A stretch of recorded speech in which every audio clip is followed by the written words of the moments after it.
Kavga yok. Şşt. Hayır, kavga yok.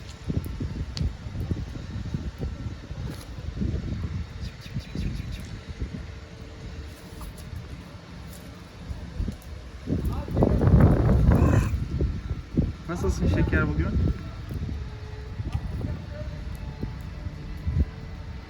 Güzel kısmı.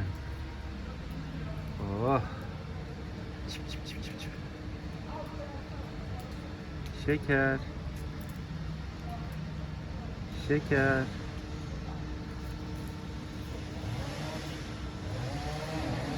Pis, pis, pis, pis, pis.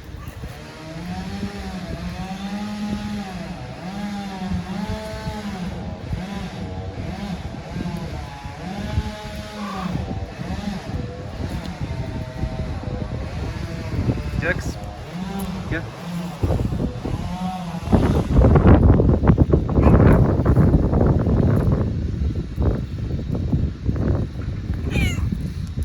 Acıktık mı?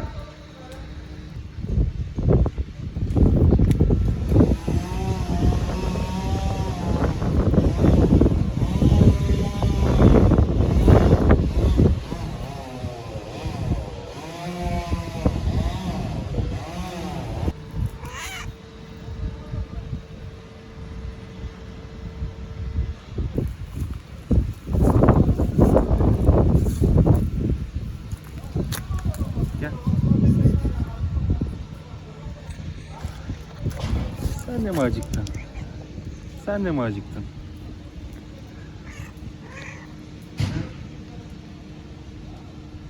Oo.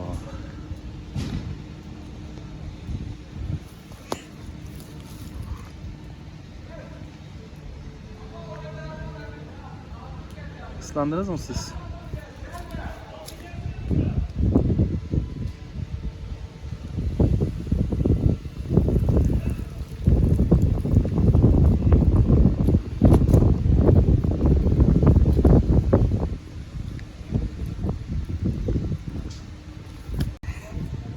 Kavga yok. Şşt. Hayır, kavga yok. Niye dövdün arkadaşını? Ha?